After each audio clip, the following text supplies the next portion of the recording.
Rutgers lost one of the all-stars of their program, and Sebastian Rivera at 141 pounds, a five-time All-American, graduated last year. But the same can be said for Penn, as C.J. Composto, who was an All-American last year, graduated at 141. So you have Sammy Alvarez, who's unblemished so far this year for Rutgers, going up against Carmen Ferrante. Quick shot in by Ferrante, but they're back to center mat.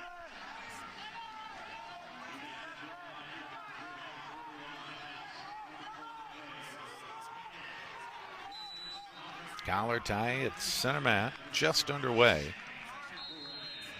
Ferrante, a senior and a Virgin Catholic in New Jersey, one of the powerhouses, always one of the top 5 teams in the country.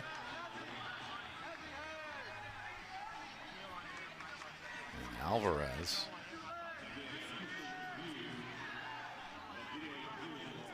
He's a junior at a St. Joe's Regional High School in Garfield, New Jersey. So he stayed in the Garden State to wrestle for Scott Goodale and the Scarlet Knights.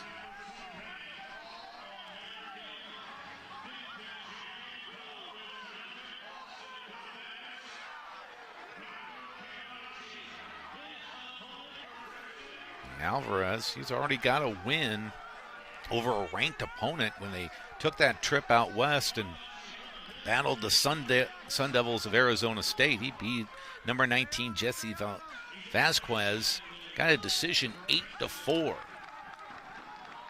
Looking strong so far in this 22-23 campaign.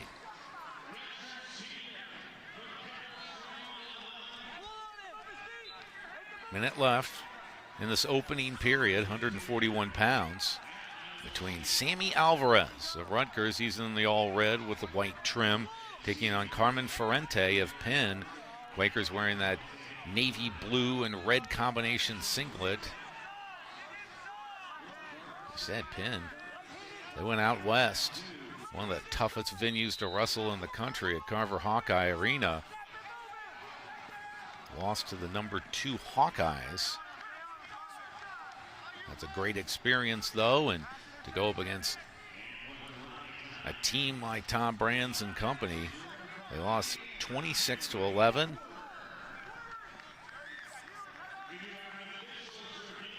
then came back. That was back on November 26th. Up next for Penn, they will host Army, and that will be next Friday evening. In the city of brotherly love, Philadelphia. Meanwhile, Rutgers, as we said, they've had a lot more competition, especially with the 2 duels in the CSU Bakersfield tournament already. They'll face Drexel in the second duel of this one. And then they head to Chicago, the Windy City, and the Midlands. And that will be, as it always is, the last couple days, the 29th and 30th, that final week of this month before the new year. Always a classic, the King Craft Midland Tournament. So starting on bottom here in the second period is Alvarez. Good job building up, hand control, tries to hip heist out. And he's got to be careful. That could be a stalling call. Close for Ferrante. Alvarez did a good job, just textbook, building up on that stand-up, hand control. And Ferrante, if they didn't get out of bounds, he was going to surrender that one. So the reset comes, just 15 seconds in, and the caution goes to Ferrante. So he knows what he's got going here with Alvarez. Quick on that whistle, so he jumped the gun. See how Ferrante responds here.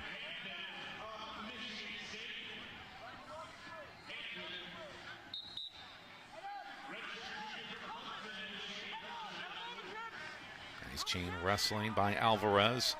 With the sit up and then back to the stand up. Now he'll fight hands, trying to clear that hip on the right side.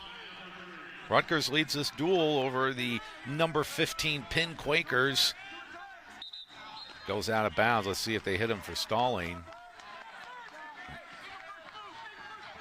They'll be watching. That's the second time Ferrante has pushed him, driven him out of bounds.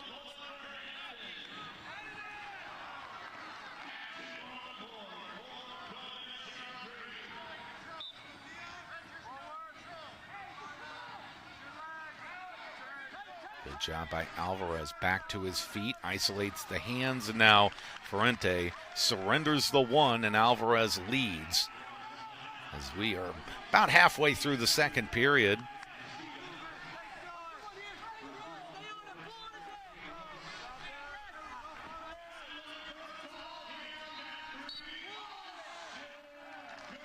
Next up at 149 pounds, Knights send out Tony White, 6-2 on the year. And it'll either be Doug Zapf, most likely, 6-2 on the year for the Quakers. Vince Manella could go out. He's 5-3 on the year. Common tie for both of these. Under a minute left to go.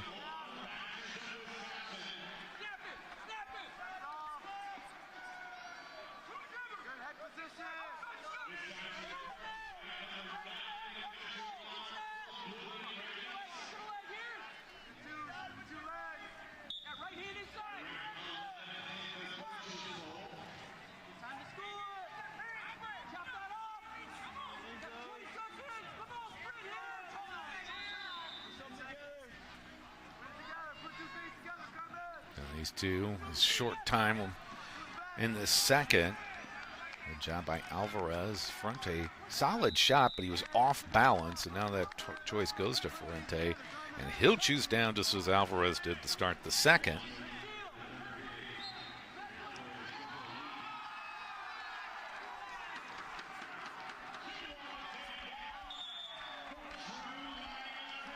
Rutgers leads this all-time series with Penn. With a record in 19-11-1, they'll see Drexel come up next as their second and final duel of this event, and they lead the Dragons in that all-time series, 15-11, a little closer with the Dragons. Staying up is Ferrante. Alvarez drapes over him, and the stalling.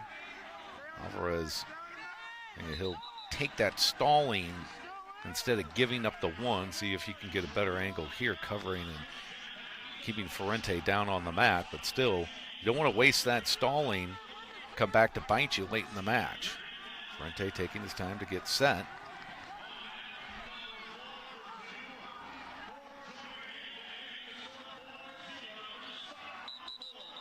Ferrante jump. Second caution, no, actually they'll say it was Alvarez. Almost looked like Ferrante was the one. Ferrante will take his time. Able to get reset.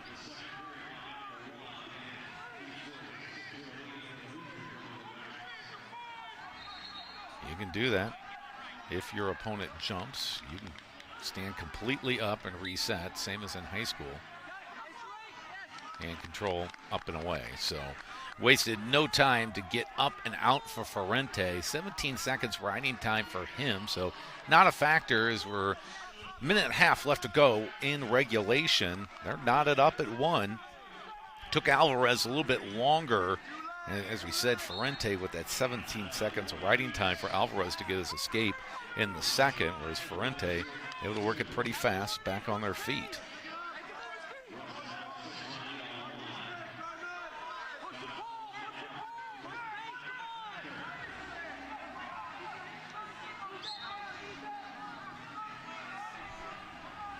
Other schools participating in this event today. You have Indiana.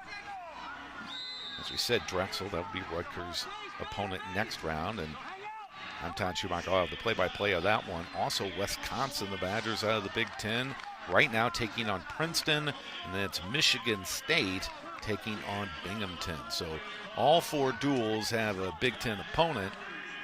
And you have a lot of East Coast flavor as their opponents. Great venue here at the Prudential Center where the New Jersey Devils play their games. This is where the Garden State Grapple was 1 year ago. Put on by Rutgers. Back to center. Short time here. I think both guys are quite content. Head to overtime. We go to sudden victory. This year they changed sudden victory from 1 to 2 minutes.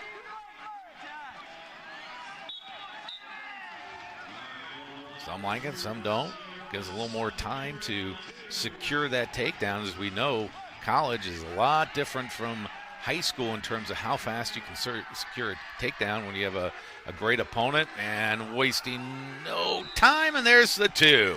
Sammy Alvarez gets the takedown 17 seconds into the sudden victory period of 2 minutes, and he'll get the 3 points for the Knights, and they continue to roll right along, up 9-0 on the number 15 Quakers.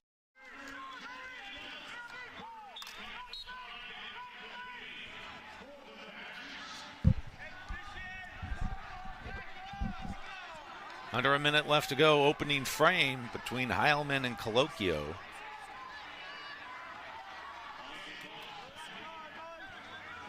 Go to the far side of the mat. Heilmann pushing the pace and trying to keep it in. Let's see. We'll see if the ref doesn't signal any type of sort of indication of stalling there. It came close as Colaiocco kind of working that edge there when Heilmann went to that right leg.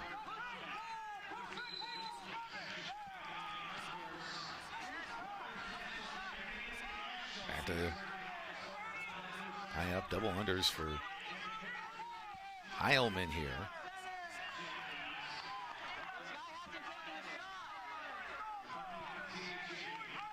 Short time, first period, and 133 pounds. Garden State Grapple coming to you from the Provincial Center in Newark, New Jersey.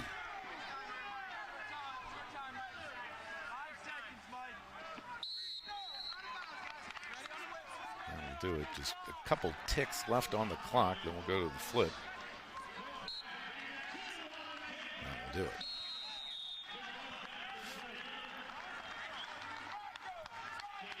Choice goes to Colaiocco. He will take bottom to start the second period.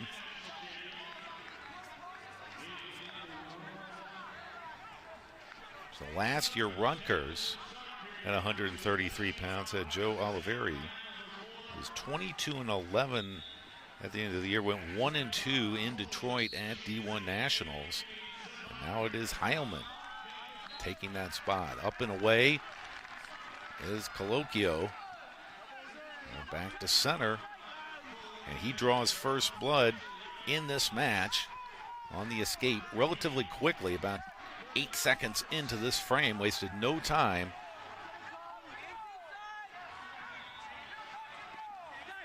This is the collar tie.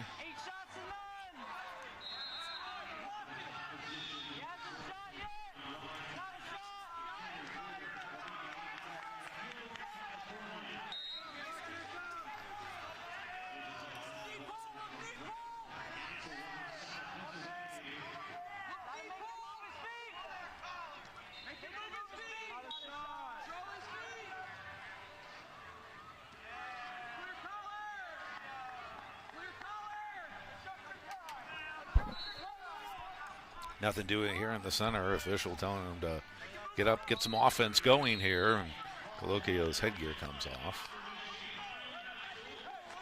He'll adjust that.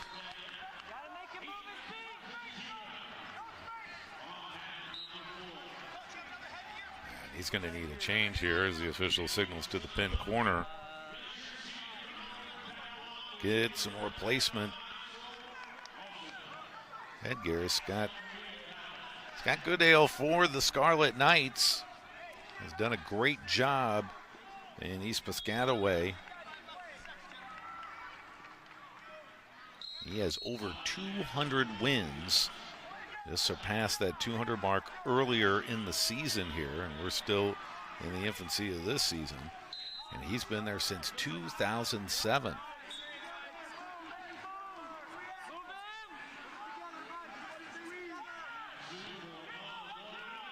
Back at it. Colaiocco with some new headgear.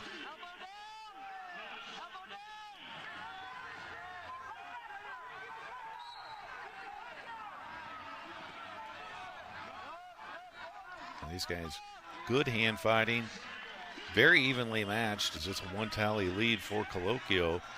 And it will be Heilmann that have a choice when these 10 seconds expire and we head to the third period. Anthony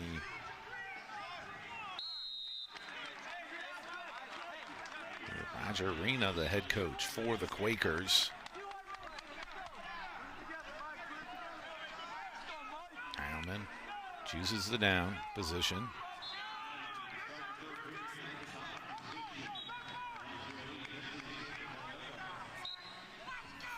Arena in his second stint as the Penn's head wrestling coach.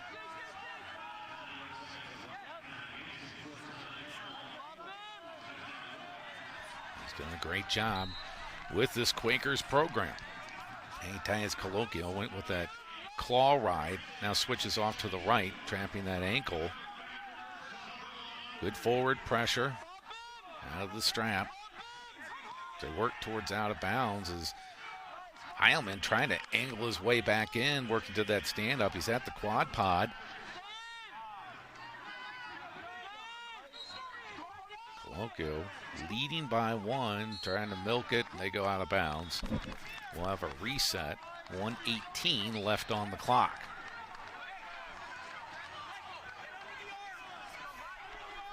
Colaiocco shaking up a little bit. He'll walk it off before he covers Heilmann to restart here in the third period.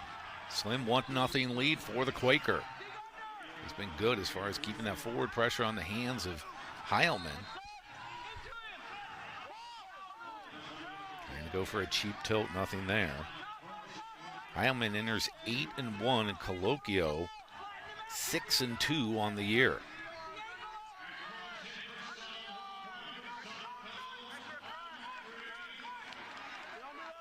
Heilmann, graduate student out of South Plain, New Jersey, went to South Plain High School. Or South Plainfield, yes, high school. And was a transfer from North Carolina.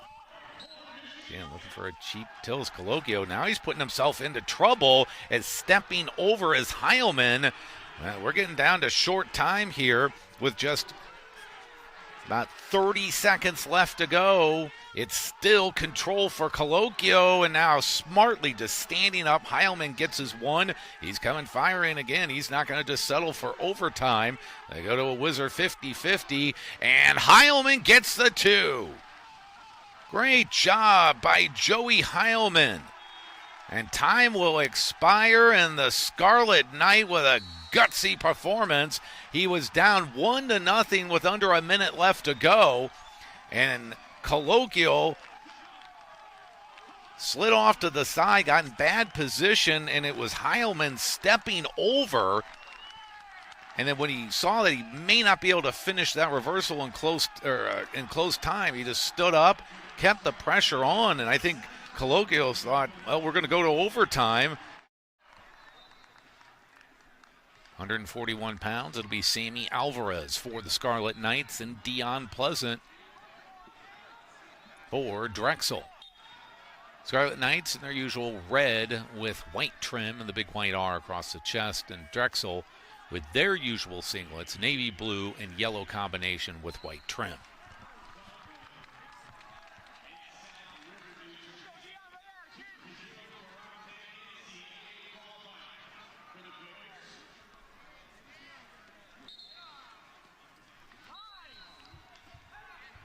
Sammy Alvarez, a junior out of St. Joe's Regional in Garfield, New Jersey.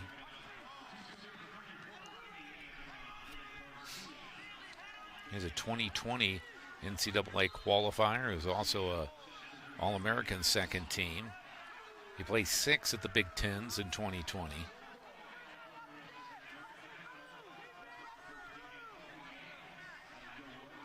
Going to the splits, countering is Pleasant, and we're back to the center of the mat, 1 minute in to this 141 showdown here at the Garden State Grapple. Each squad gets 2 duels.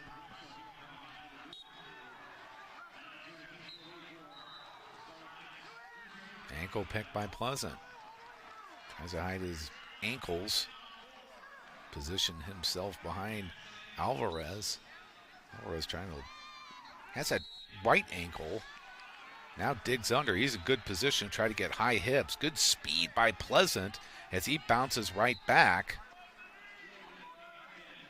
See who can win this one. Alvarez elevating that right leg up off the mat. Shin whizzer, a real low shin whizzer by Pleasant. I'll say potentially dangerous. We're back to a reset. Good energy, good action there between Alvarez and Pleasant. This is Deon Pleasant. And we will also see another one of the Pleasants. It'll be actually Desmond is at 125 pounds by mistake. But it was Antonio Menino that got the start for the Dragons in that first bout, and he lost a close one, and that's how Rutgers took a 3-0 lead in this duel.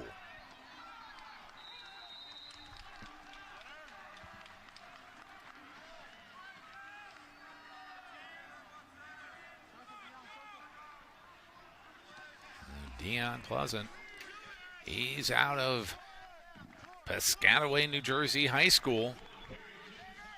He's a sophomore.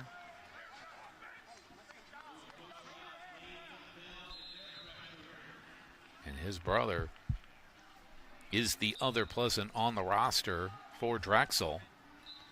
He actually has two siblings, Damon and Desmond, who also wrestle for the Dragons. So interesting, being out of East Piscataway, did not choose to attend Rutgers. Now 2-1 Alvarez. Short time, first period. Ankle pick, Alvarez. Inside step, secures it, and gets it. So when you see the officials doing those swipes, that's because once you secure the takedown, then you have to move up the body. You cannot stay down on the feet or the ankle calf area. You must move up and secure to the waist level. Otherwise,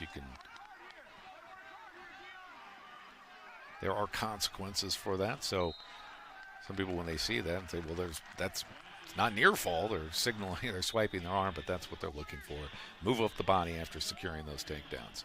So on the bottom position is Alvarez. He's up quickly, fighting hands, trying to isolate it on the hip iced out, and he gets the one. So a nice controlling lead for Sammy Alvarez of the Scarlet Knights, trying to help Rutgers, the host school of this event, at the Prudential Center in Newark, New Jersey. Try to win the third weight class, expand their 9-0 lead right now. Pleasant in. Good shot. He was very deep, but Alvarez able to get back down to the mat. Now they'll go to a whizzer position. He's going to get that shin whizzer on the left side. See if he can square up. Really, at this point, probably go to a stalemate. We'll be back up on our feet. But now Alvarez able to hook that left ankle and finish it. So Pleasant, it was like he gave up on it. He had the leg of Alvarez after Alvarez was able to bring it down to the mat. Now Alvarez looking for near fall, and he's going to get it. Here comes the count. Up 7-1 is Alvarez. He's not taking the foot off the pedal. They're holding 4 on Deon Pleasant. Under a minute left to go.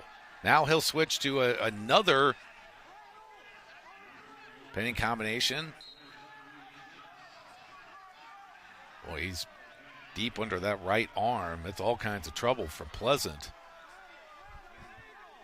Let's see if they have dumped those. Not dumped the points yet. 7-1 lead for the Rutgers Scarlet Knight. Rutgers, this is the second year, and there you go. Now they dump the points as he let go of that arm. He's got to release that before he can get more swipes. Might be 2 more swipes. Good job by Alvarez.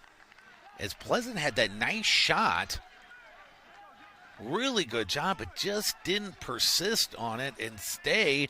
And Alvarez, once he was able to get back down to the mat to the split position, he shifted his hips so they were square, and then you thought it was going to go to a stalemate, but Pleasant gave up on it. Alvarez cut around that left side of Pleasant, hooked the ankle, and then he was going for more. Turned it from getting maybe a stalemate and a reset, no points, to 6 points.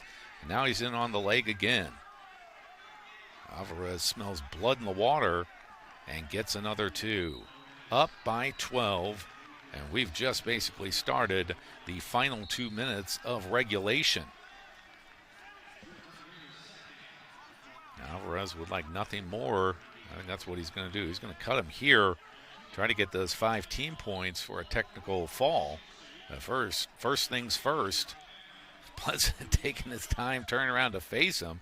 Picks up his tally for the escape, and Alvarez right in his face. Nice low single. When watching, Alvarez escapes that, secures the 2, and they'll go back to center mat. Alvarez has been merciless. Really kind of hit a second gear in that second period to get that separation. Certainly the 6-point sequence took a lot of starch out of Pleasant. But good job by Pleasant to answer. He still doesn't have it. Is Alvarez able to sneak that left arm in, hold on. Let's see if he gets a stalemate. They'll probably give it a couple more tallies or ticks, and then they're taking a while. There's nothing going to happen out of this one. And with 20 seconds left to go, they'll blow it dead.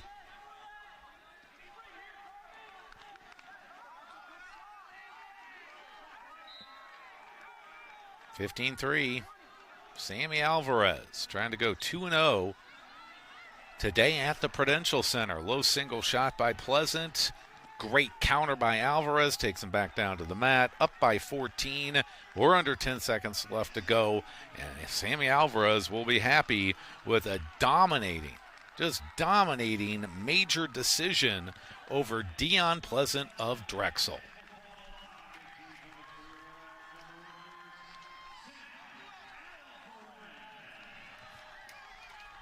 And the Scarlet Knights extend their lead to 13-0.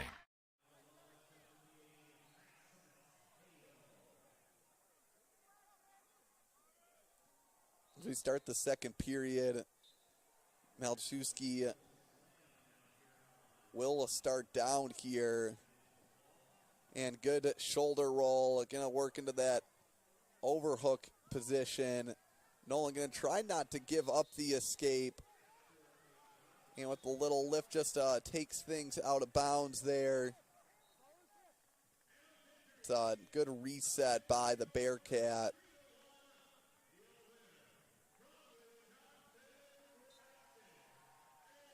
Another quick up there by Malczewski.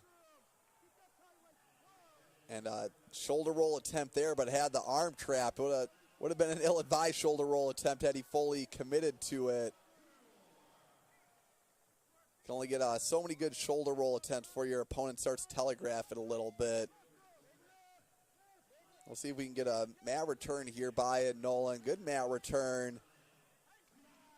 As Malczewski was looking to maybe grab an ankle, but almost getting himself into dangerous positions. Bailing out just beforehand, though. I think we're going to see if he can kick that ankle out. Maybe just see him try for a good old-fashioned quad pod. Able to break the hands, but good follow by Nolan. As Nolan now with the minute of riding time, which could prove to be vital in this match.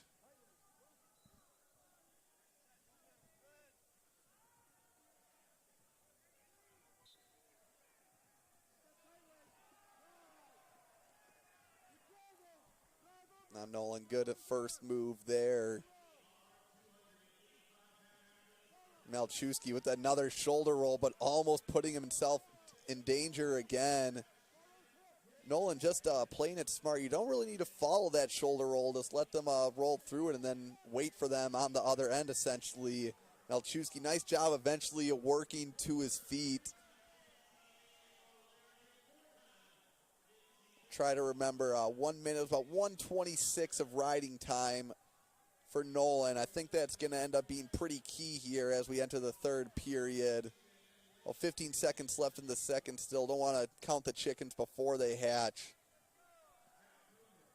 We'll see Malczewski get in on a couple of good shots, just not able to finish. Nolan really good at working the edges of the mat. Just good mat awareness in that sense. As we head to the third period, Malczewski holding on to a 1-0 lead.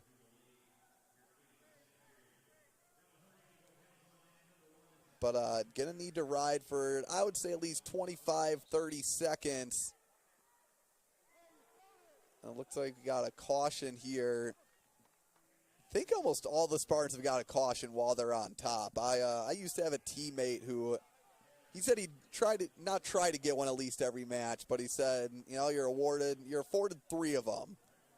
Or you're afforded 2 before you can give up points. So doesn't hurt to do a little false start if there's no harm, no foul on. And I think the Spartans living by that so far today. And good spiral there by Malczewski. Just doesn't need to necessarily look for a turn. Just keep things slow. Make it tough for Nolan to get up here. As Nolan onto his feet. Good mat return. Almost exposing Nolan's back for a couple seconds. As we get to 30 seconds of riding time. So I think the riding time advantage for Nolan has gone away. But now we get into the territory. Can Malczewski just straight up ride him out for the period and get the win? Malczewski doesn't seem to be in any rush right now. I think he's just kind of trying to find a spot. As he does grab that far ankle of Malczewski. We'll see if he can keep moving, though. I mean, if you're Nolan in this situation, just try to keep moving so they don't go into a stalemate call. But Malczewski back in good position. Now holding on to Nolan's ankle. Does have a leg in as well. Nolan trying to get some space. Did a little head hunting there. It just seems like Nolan's having a hard time getting to his feet right now.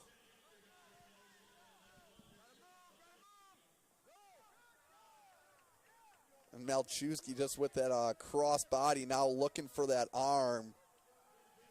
That's a great ride by him. Man, we saw it, just a couple of returning national qualifiers. Didn't really see a lot on our feet here. Looks like the game changer in this one was just mat wrestling. Both wrestlers great on top. Can Nolan get an escape here? Is now Malczewski, I think, answering that question for me as he has an arm bar, and Nolan just trying to fight off back points. And a great ride by Layne Malczewski to close out the match. Returning national qualifiers on both ends, and the difference ends up being the riding game. Malczewski exits with a 1-0 victory. Good match by both wrestlers, though. Princeton, in terms of getting themselves back on the board, I think this is where they got to feel pretty confident in terms of scoring some team points, as they have a 157-pound runner-up from last year, Quincy Monday, taking the mat for them. Monday making it to the finals as a 5 seed last year.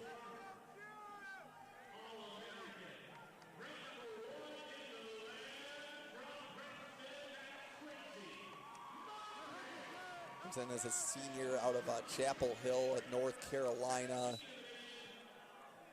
And Noah, not necessarily an easy task for him, as he's taking on another returning NCAA qualifier, and Chase Saldate. Saldate ranked 17th in the nation coming into today as we reset neutral.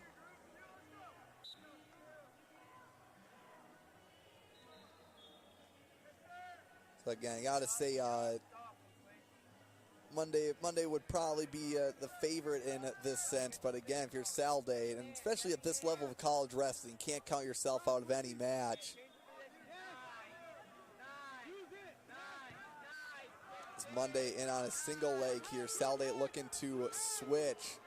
Monday just great pressure with that soldier. Saldate holding on to that leg too, looking to get around, and Monday almost getting Saldate in some danger, but Saldate now in on the leg himself. Monday, a great defensive wrestler. We'll see if he can get out of this. Saldate looking to climb up the leg. Monday just doing a great job keeping his hips up. That's why Saldate's trying to elevate the leg. Monday switching now to a re-switch of his own. Saldate able to get his hips up. They're on the edge of the mat. Saldate was trying to jump over there, and no takedown, but great action there between these two wrestlers. 1:26 left in the first.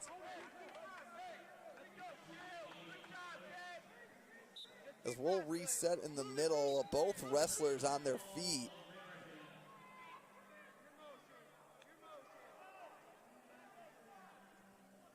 And great sequence of events there for the Spartan. Saldate, the junior from Gilroy, California.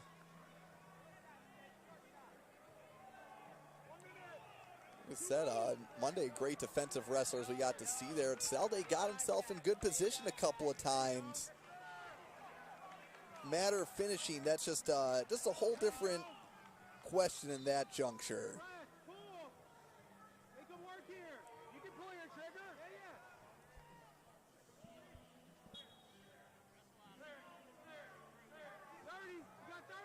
We got 30 seconds left here in the first period. At Quincy Monday, a senior NCAA runner-up. Says at number 17 at Chase Saldate, turning at qualifier. Great scramble there in the middle of the first. Now things slowing down a little bit. Saldate hanging in it deep on the front head. Looks like we get a stalemate call there.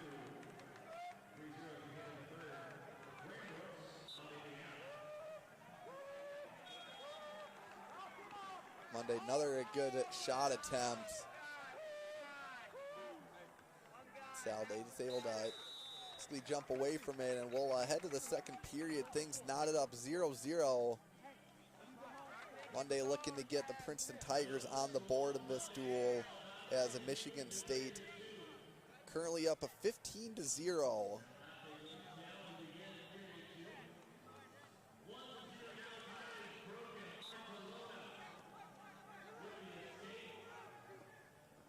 Saldate good at shoulder roll, but good follow by Monday. He's trying to snake in a half there. This is where Monday really can take control here on the mat. Just a hard press to find any type of score. Saldate staying active though. Monday almost trapping the arm and gonna get some near fall out of the Saldate roll through attempt. And the ref only swiping once. The Princeton coach is not too thrilled about the lack of near fall swipes.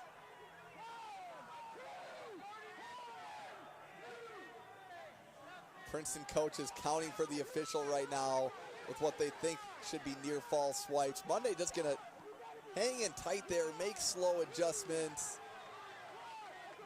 And now I think we're gonna get our near fall swipes in here. That's gonna be 4 for Monday. And well, it was a 0-0 match, and a great effort by Saldate. I mean, still a lot of match left, but being down 4 to the returning runner-up, that's a tall task, especially it is Monday's choice next period too. I mean, we saw this with Michigan State, you know, most of the last duel, and you'll see it in most wrestling. If you can hammer out on top, then that gives you a huge advantage. And Monday doing exactly that. You know, showing why he is able to make the finals. 20 seconds left now in the second. Saldate trying to get some spacing here. Monday holding onto the wrist pretty deep.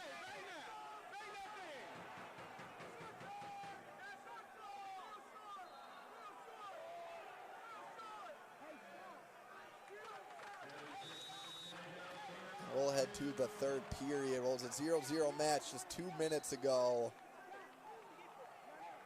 Changed quickly as Monday was able to trap Saldate's arm. Get a tilt on him. Almost some easy points there for Monday with Saldate doing, you know, basically making Saldate do a lot of the work, but just following, staying technical. It chose the right spot. And now in the third period, Monday looking to roll through himself. Saldate working in a half here. Saldate was trying to give Monday a taste of his own medicine, but easier said than done.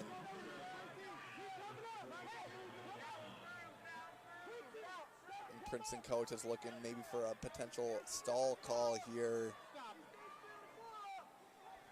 You got to give credit, Coach Chris Ayers, 17th year here at Princeton, definitely hasn't lost the spark in his step as him and his assistant coach just all over the mat, really making the most of the space right now. Saldate just with a tough ride right now, but gonna need to start thinking points at some juncture. Monday just taking his time getting up. Trying to slowly pry the handoff of Saldate.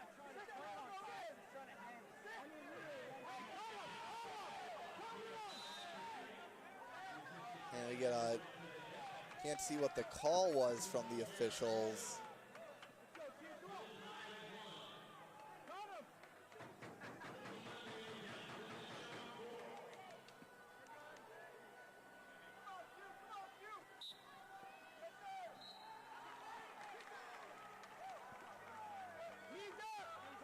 Saldate still riding tough here. 40 seconds left now in the third. Great first period, great sequence of events where Saldate got within an inch of getting a takedown on Monday. But Monday in those positions just knows how to stay in good position. Even if it looks dire from the outsider perspective, you can just tell he looks so comfortable in those situations.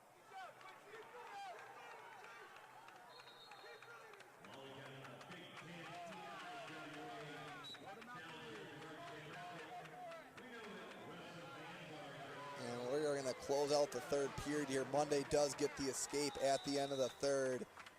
And give credit to Chase Saldate. Great first period there with the returning runner-up. But Quincy Monday has shown exactly why he made the finals, just with a tough ride. With that win today, we move ahead now to 149 pounds and maybe the hottest wrestler in the country in the weight class, Austin Gomez. Boy, he has been on fire. The monumental upset over Yanni a couple of weeks ago.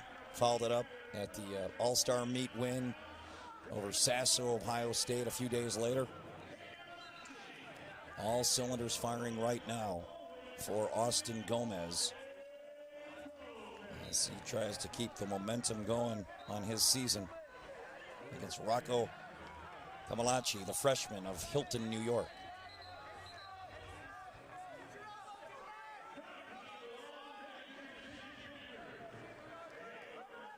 So Badgers are now 3 for 3 on dual wins. See Gomez with that nice whizzer there, trying to fight off the leg attack.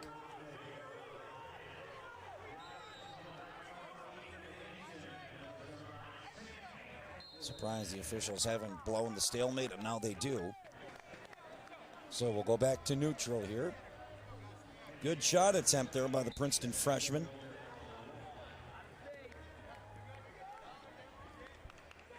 But no points, and we are back to neutral now. Austin Gomez in the white and black singlet, ranked currently second in the country. And rolling through, dangerous there. Nice freestyle move that would have been for Gomez on the front headlock. Little dangerous though in folk style. Able to come out with it, no points either way.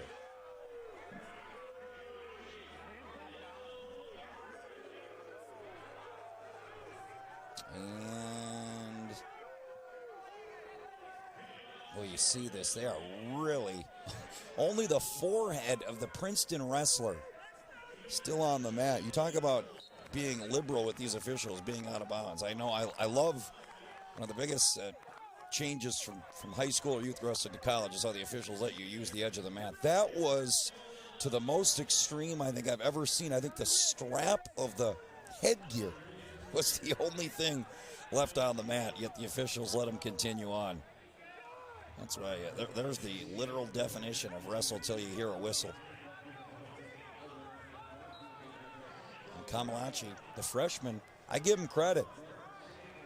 You got maybe, like we said, the hottest wrestler in the country right now in Gomez and Camillaci, a kind of unproven, unexperienced freshman coming right in here doing battle. But just as I say that, on cue, Gomez with the head inside single and a takedown. I'm going to guess whether it's Chris Bono, John Reeder, or Seth Gross, one of the associate head coaches. Somebody's been working on a head inside single series with the Badgers this week.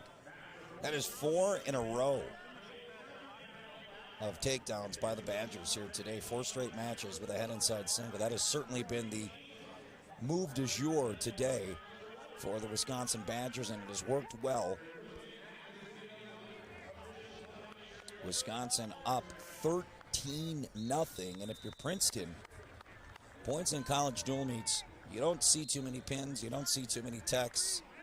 Majors are a big accomplishment, so you start doing the math when you're down double digits, as Camillaci is going to defer to the third period. Gomez will done. I was about to say, when you start doing the math, if you're Princeton and you want to find a path to win this dual meet, you certainly can't give up not only too many more bonus points, but losses in general. As a quick score here by Gomez, and after a slow start, Austin Gomez certainly heating up here at 149 pounds.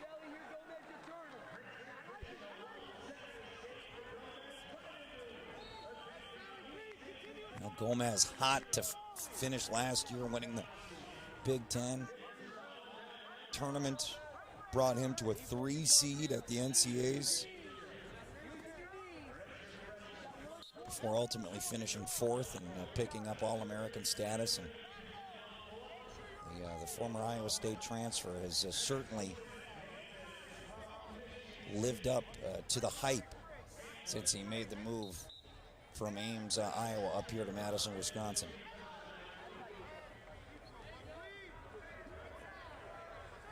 Highly decorated high school wrestler out of the state of Illinois was Gomez.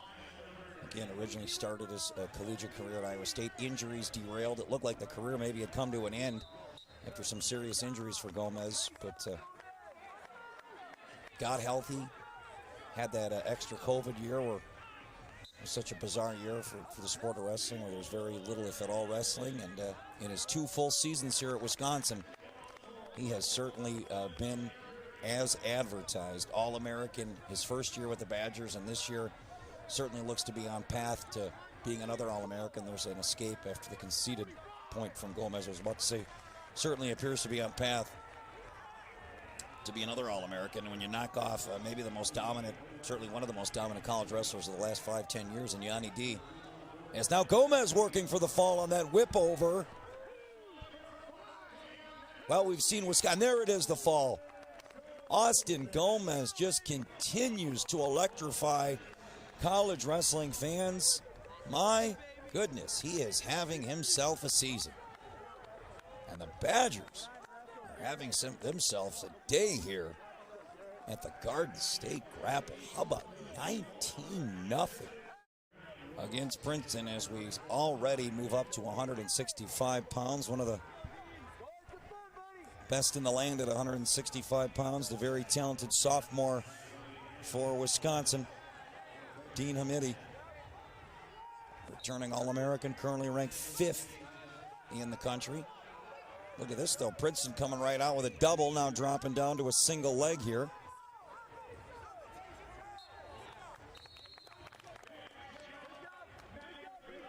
And we're out of bounds, back to neutral. So Wisconsin 5 for 5 in wins to start this duel meet. The Badgers on a roll here in their first of 2 matches at this 2022 Garden State Grapple.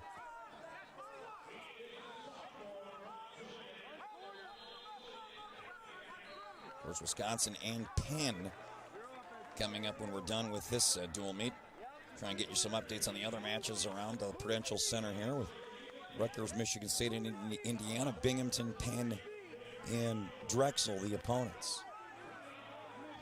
East Coast meets Big Ten here today at the Garden State Grapple. Great event, second year in a row.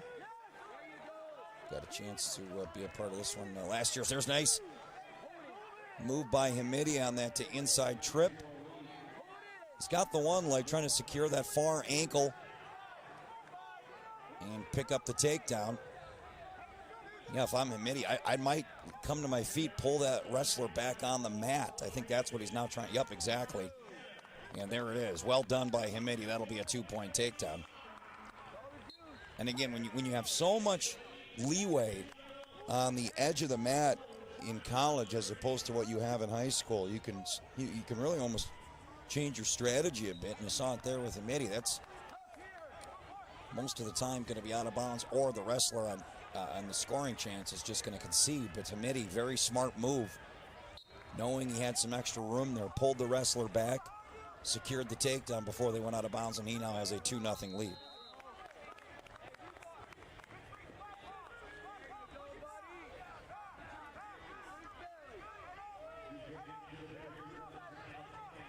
Blaine Bergey, a sophomore out of Buford, Georgia.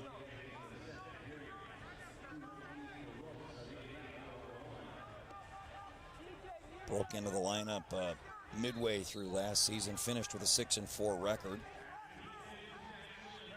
21-2 in EIWA dual meet action. 2-time Georgia State champ, 4-time Georgia State finalist for Buford High.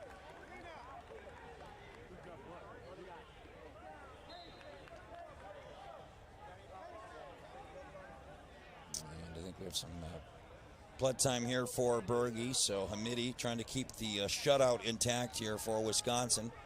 Started out with a forfeit win at 125 pounds. A decision by Taylor Lamont at 133 pounds. A major decision by Joe Zargo at 141 pounds. Austin Gomez, who has been red hot, gets the pin. And then Garrett Model putting on a tilt clinic by getting the tech fall. And here we sit, Wisconsin 24, Princeton nothing.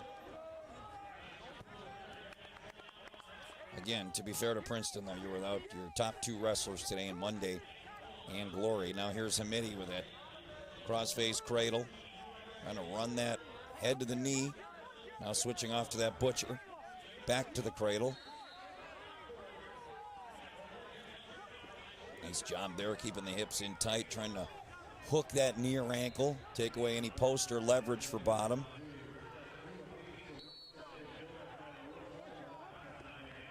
Hamiti might not be scoring on the clock right now, but putting on a mountain of riding time and certainly causing Bergey to use a lot of energy just to fight off those turns on bottom. Tough spot to be as the period comes to an end. Hamiti's going to go down. Had that nice takedown. Now we have blood time again. Had that nice takedown back to Hamiti at the edge of the mat there in the first period. Looked like Bergey was going to go out of bounds. Hamiti pulled him back on the mat. See him talking to associate head coach John Reeder, one of the real tough guys of the sport. Reeder, legendary career at Iowa State with then teammate, good buddy, and now head coach Chris Bono. Reeder went on to much international success, one of the top wrestlers in the United States and the world internationally for a time, and now a great associate head coach. What a staff Coach Bono has assembled with Coach Reeder and Seth Gross, currently a member of the world team. He'll be competing, I believe, Seth Gross, next weekend at the World Cup. It's kind of the dual meet version of the World Championships. Of course, the individual World Championships were earlier this year. This is kind of the dual meet version of it, with the top 8 countries in the world. The United States will be a heavy favorite in that, coming off their World Championship victory, as Seth Gross will be a part of that team. So Hamiti, the quick escape. We're neutral. Bergey getting kind of feisty there on that hand fighting and banging on the head, but I think it may have just ticked off Hamiti there a bit as he gets another takedown.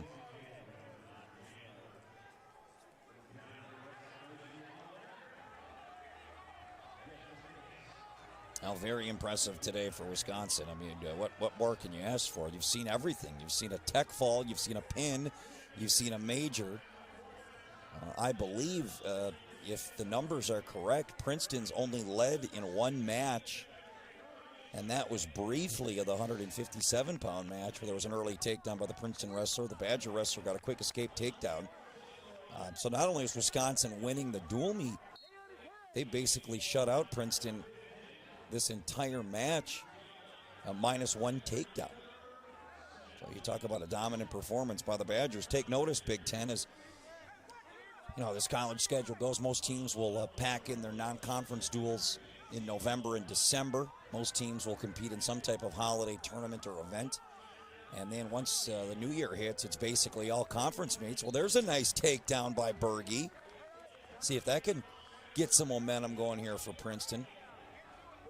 You may see an occasional non-conference duel or two sprinkled in on team schedules in the month of January. But by and large, especially when you're in a hammer like the Big Ten, when every dual meet could be a nationally ranked opponent, it's mostly conference matchups. So that's kind of how we break down here, is both these teams kind of hitting in this month of December. As Hamiti with a quick escape, quick takedown.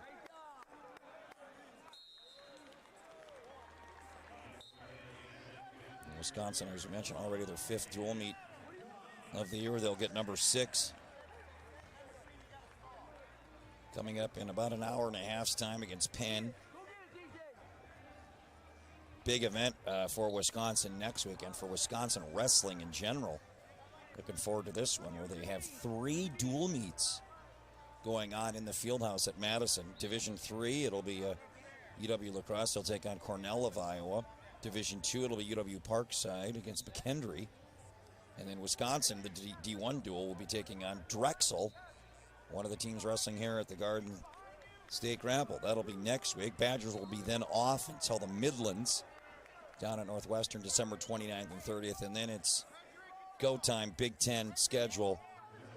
And nothing like easing into your Big Ten schedule. How about Penn State at the Fieldhouse Friday, January 6, 2023, live on the Big Ten Network. Hale Sanderson and the boys coming to Madison for, wow, what a dual meet that's going to be. Wisconsin, Penn State, circle your calendars for that one, folks, January 6th. Badgers also hosting Iowa on January 22nd. Another takedown here for Hamiti. Badgers road meets with Illinois and Michigan and Northwestern, Purdue, Minnesota. The other home meets, a non-conference matchup with Northern Iowa. So Badgers will be busy with dual meet action in the month of January and February. Of course, Big Ten championships this year in Ann Arbor, Michigan. Good to be a Wolverine fan. If you missed it this morning, congratulations, Michigan, getting into the college football playoff, and Ohio State. So I'm sure they'll be partying in Ann Arbor, maybe all the way till March when the Big Ten wrestling tournament comes to town. That's March 4th and 5th. Of course, NCAAs this year in Oklahoma, Tulsa, Oklahoma, March 16th through the 18th. Seems like a long ways away now. It's beautiful slide by Hamiti. But I can tell you, once you get into December, and as a former college wrestler, now a guy that does this for a living, announcing these matches, it goes quick.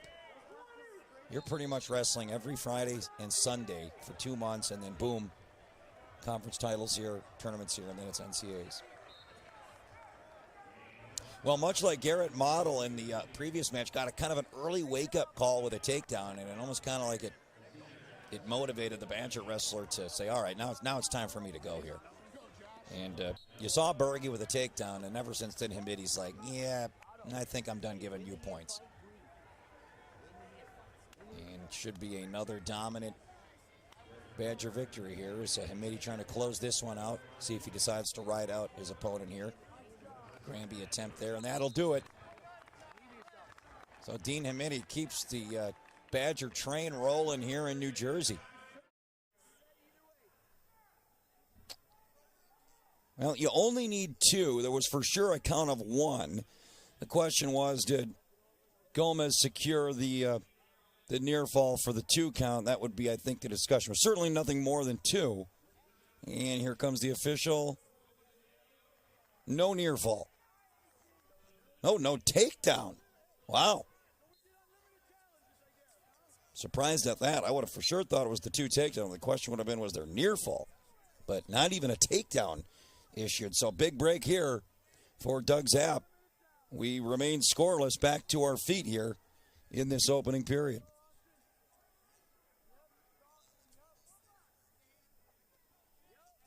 Well, Zapf's a good one, too. Currently ranked 10th. Already 6 wins on the season.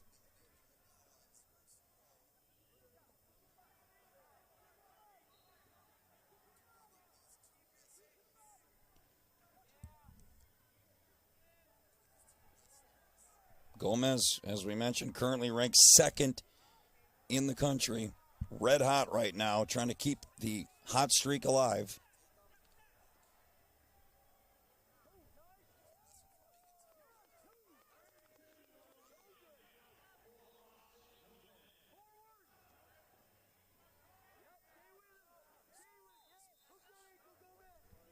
And there is Gomez. This time, I don't think we need a review on that one. That is for sure a takedown for Austin Gomez to go up 2-0.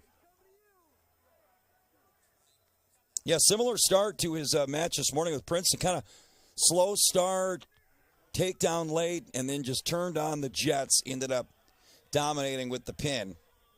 And we'll see here. Little higher ranked opponent in Zapf. You got a top 10 opponent in the country right now, the senior out of Downingtown West, PA.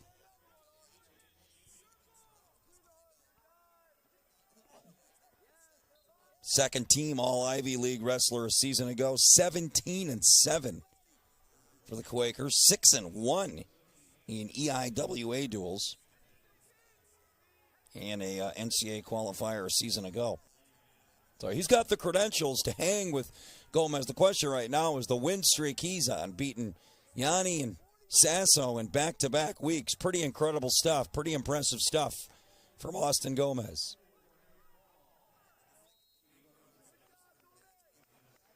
And stalemate here coming, 36 seconds left in this second period.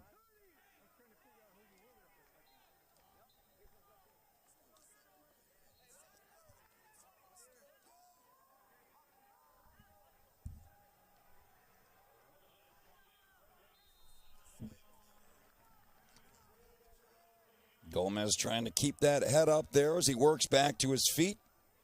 And we are neutral, no change.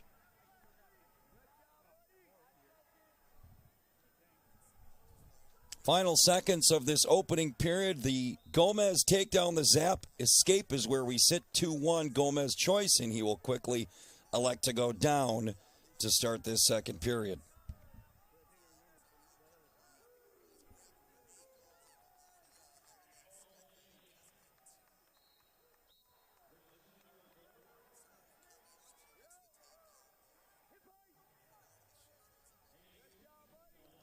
Yeah, almost identical start to Gomez's win over Princeton. It was 2-0 in the first period. Got a takedown in the second period, got a near fall, and then ultimately the pin. He was winning 7-1 at the time. So we'll see if the second period continues to be the big money period here for Austin Gomez. Quick escape makes it 3-1.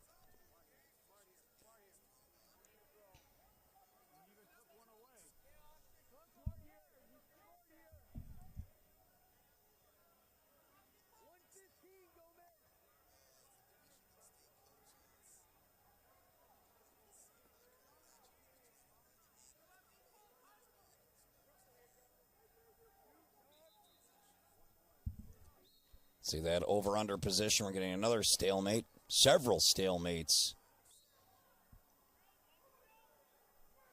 here in this period with Gomez and Zapf.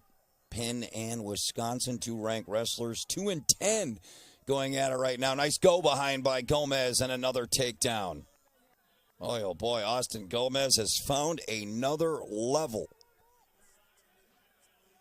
to his wrestling since he won that Big Ten title last March, took it into the NCAAs, rode it all the way to the 4th place finish. Comes out this year with what's got to be the win of the year in NCAA wrestling, and trying to continue the hot streak for his Badgers. Skin in on a shot and another go behind takedown. And you see Zapf, just a frustration, banging the mat. Like, what can I do? This guy's everywhere. Showing his range from lateral drops to duck unders to leg attacks. Gomez opening up the encyclopedia of his wrestling knowledge in this match. 7-3 now as we go to the third period.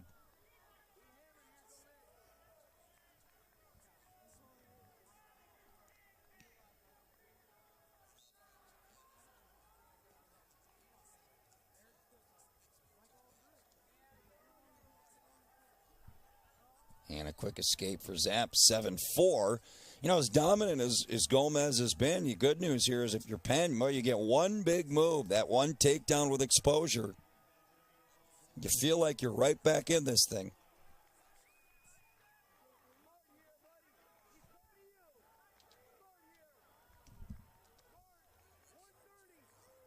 Gomez, like we said, coming off a couple of awards, Big Ten and NCAA Wrestler of the Week, USA Wrestling Athlete of the Week. He basically won all the hardware that one could win here in the month of November. He also won OW at last year's Big Ten Championships.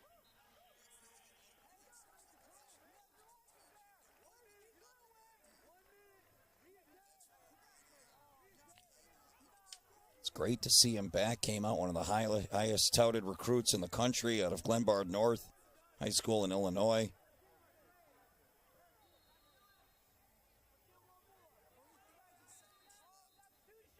Was 24-7 as a redshirt freshman for Iowa State. Made it to the round of 12 at the NCAAs. That's the blood round before he became an All-American. And injuries derailed what I think a lot of people thought maybe was going to be a career, couple-year break. Transfers to Wisconsin, and the career has been reborn in a big way for Austin Gomez. Now, you love to see that, too. That's a good lesson for the young wrestlers watching at home. Up 3. You know, sometimes the tendency is to get conservative, play it safe. Gomez still attacking. Despite being up, look at this, up 3-4 points with the riding time. He's going to score again. You love that intensity. Austin Gomez literally operating at a different level right now than most of the guys he's competing against. Another win, make it 12-3 now in favor of Wisconsin. Dean Hamiti for the Badgers, currently ranked 5th in the country, got a big win this morning.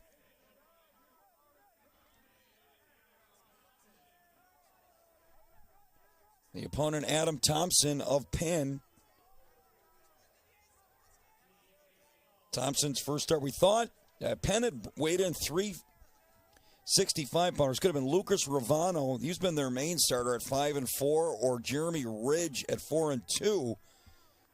But they go with the youngster, Thomson, at 0-0, getting his first start of the year in a big spot against the returning All-American Hamiti.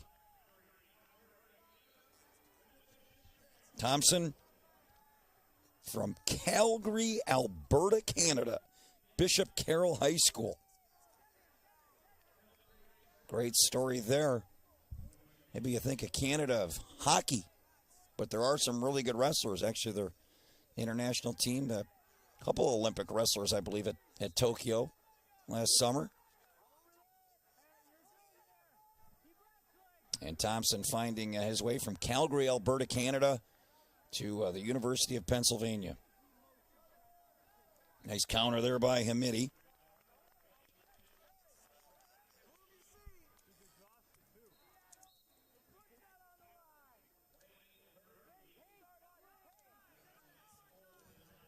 Back to neutral. Hamiti competing last week in the NWCA All-Star Classic. Nice sweep single takedown. Fell to the reigning national champ, Keegan O'Toole, by decision.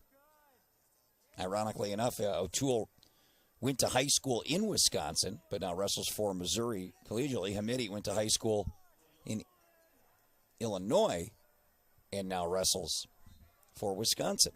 Kind of a full circle moment there. Hamiti burst onto the scene last year. Of course, took the spot of the multiple-time All-American Evan Wick, who transferred. I think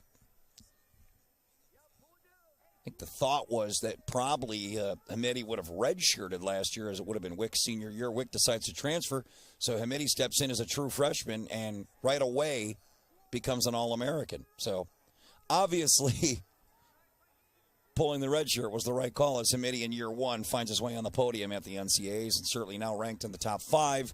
A heavy, heavy favorite to come back and be an All-American again here for Wisconsin. Question is, how high up can you get? Can you compete with the Keegan O'Tooles of the world for a national title if you're Dean Hamiti?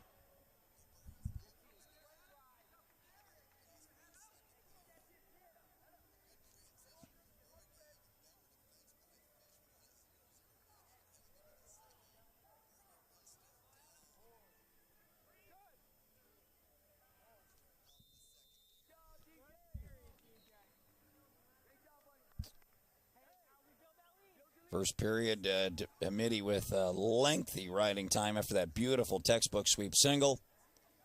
It's almost like a modified low leg. It was half sweep, half low leg. Love that kind of shot. Got a bunch of riding time after that. He'll go down to start the second period. Careful on the locked hands there if you're Thomson. But Hamiti does get away to make it 3-0.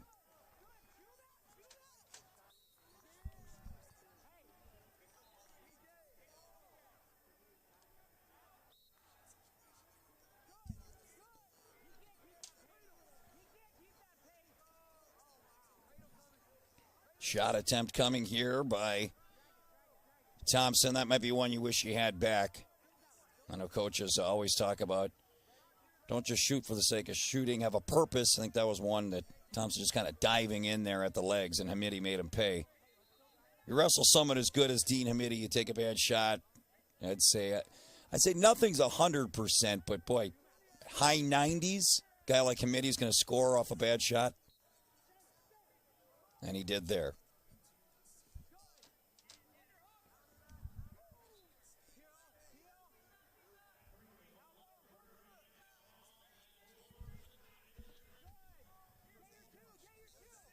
And there again, that time actually not a bad shot, just great. It was better defense. Hamiti showing his athletic and flexible and quick hips. Hips such an important part of the sport. I know you probably hear about it, or some coach somewhere told you about it. Hey, you got to use your hips. Hips are important. It really is the whole stuff that makes a wrestler great. Coming from that hip position, hip leverage, hip flexibility, you name it. And speaking of hips, Hamiti tackling the hips for another takedown.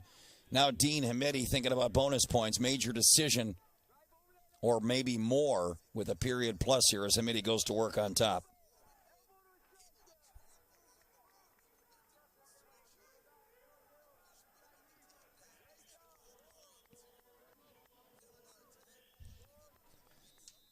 Second period ticking off. Very dominant performance by Dean Hamiti. He will take a 9-2 lead.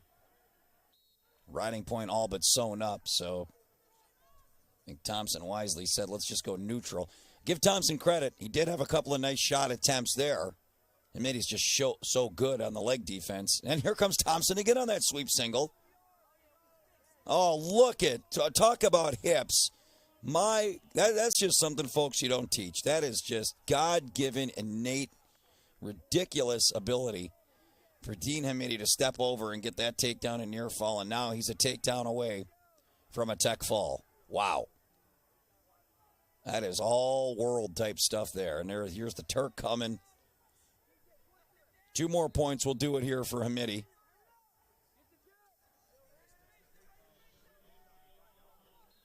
Hard cut on Thomson. You like to see that. And that'll do it. There's the takedown. Tech fall, Dean Hamiti. Well, they did. I guess they didn't say he broke free for the escape.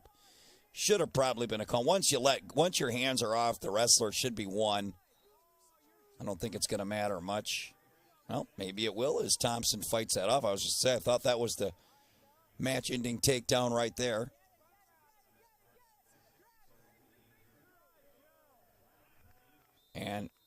don't think there's any debate if that's a takedown. Dean Hamiti, 17-2. A tech fall. And the reigning All-American, he's going to be a tough out.